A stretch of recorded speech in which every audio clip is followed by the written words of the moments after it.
Un bon numéro vaut mieux qu'un Master 2 ou un diplôme d'ingénieur. En tout cas, c'est ce qu'affirme Simon Ouedraogo et je dois avouer qu'il n'a pas totalement tort. C'est donc de networking que nous allons parler dans cette vidéo, un aspect très important mais pourtant très sous-coté dans la construction d'une carrière ou dans le développement d'un projet car vous ne pourrez dans tous les cas rien accomplir tout seul, enfin sauf si vous êtes Superman quoi. Mais vous ne l'êtes pas. Alors déjà, qu'est-ce que le networking? Le networking ou le réseautage est l'art de créer et de maintenir des relations professionnelles. Oui, c'est un art car cela implique de rencontrer et de communiquer avec d'autres professionnels afin d'échanger des idées, des informations ou des opportunités d'affaires. Et c'est exactement là que je voulais en venir, car parfois vous avez les compétences, le diplôme et la créativité pour exercer un métier ou prétendre à des postes, mais malheureusement vous ne connaissez personne et personne ne vous connaît. Et ça c'est triste. Mais, c'est là qu'intervient le networking.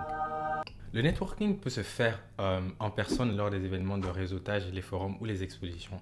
Alors je concède que c'est un peu compliqué le networking en personne lorsque vous êtes de nature un peu timide ou réservée ou que vous avez du mal avec les échanges humains. C'est généralement les personnes qui préfèrent adopter les chats. Mais attention, je ne porte pas de jugement. Absolument pas. Je dis juste que... Bon, je vais m'arrêter là. Tout ce que je veux dire, c'est qu'on ne peut pas fuir indéfiniment. À un moment, il faut aller au-delà de ses peurs. Capito? Le networking peut aussi se faire via les réseaux sociaux professionnels. Il faut avouer que les réseaux sociaux ont facilité l'accès aux personnes qui sont dans le même domaine que vous, LinkedIn entre autres choses, et ont aussi augmenté la portée, c'est-à-dire le nombre de personnes que vous pouvez atteindre. Et ça, c'est super cool parce que vous êtes à un DM de rentrer en contact avec des professionnels de votre domaine qui ont des années d'expérience. Ça vous donne la possibilité de leur poser des questions, de leur demander des conseils et en faisant cela, vous rentrez sur leur radar et ils vont vous repérer. Mais, petit disclaimer, cela ne veut en aucun cas dire qu'il faut forcer les choses ou qu'il faut les spammer dans les DM. Il y a des étapes à suivre et nous allons en parler dans la prochaine partie. Quelles sont les étapes pour réaliser un réseautage? Pour faire un réseautage efficace et durable, il y a des règles et des étapes à respecter. Premièrement, il vous faut identifier vos objectifs de réseautage. Avant de rentrer en contact avec de nouvelles personnes, il faut que vous vous asseyez et que vous identifiez les objectifs pour lesquels vous voulez rencontrer de nouvelles personnes. Est-ce que vous voulez un nouvel emploi, des clients, des partenaires ou un mentor? Dans mon cas, ça serait par exemple de faire grandir ma communauté YouTube et donc pour ça, je vais chercher un mentor YouTuber. Deuxièmement, identifier les personnes clés. Ce sont les personnes qui ont réussi à faire ce que vous voulez faire ou qui peuvent vous aider à avancer sur vos objectifs. C'est devenu plus facile de les identifier avec les réseaux sociaux car ils partagent leurs travaux.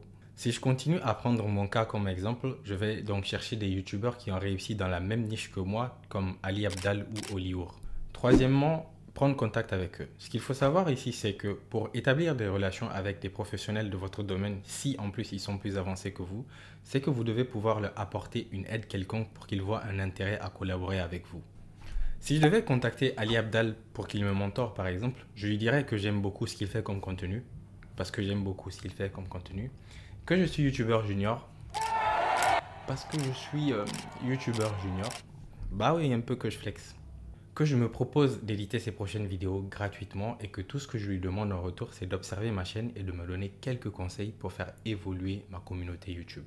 Il faut également faire bonne impression, c'est-à-dire rester professionnel, poli et courtois, comme Thibaut Courtois. Je suis désolé, je devais la faire. Elle est venue, j'ai senti que rac, c'était le bon moment. Non? Désolé. Mille excuses. Bref, quatrièmement, restez en contact. Une fois que vous avez établi le contact, il est important de rester en contact. Vous pouvez le faire en envoyant des emails ou en réagissant à leurs posts sur les réseaux sociaux autant que faire se peut dans la limite du raisonnable. Et enfin, le dernier, mais non le moindre, restez authentique. Il est important que vous restiez vous-même et que vous soyez authentique dans vos interactions professionnelles. Les relations professionnelles solides sont construites sur la base de la confiance et de l'honnêteté. Alors, restez vous-même, restez authentique dans vos interactions avec les autres. Pour terminer, je dirais que vous allez forcément tomber sur des gens avec lesquels ça ne va pas marcher ou qui ne voudront pas s'ouvrir à vous, mais ce n'est pas grave, ce n'est pas pour autant que vous devez vous décourager. Aussi, peu importe votre domaine, architecture, ingénierie, graphisme, peu importe, ça marche de la même manière. Dans tous les cas, j'espère que vous avez apprécié le contenu de cette vidéo. Merci d'être resté jusqu'à la fin. Si cette vidéo vous a plu, n'hésitez pas à liker, à partager et à vous abonner à la chaîne, ça fait toujours plaisir. Et dans la bonne humeur, je vous dis à très vite.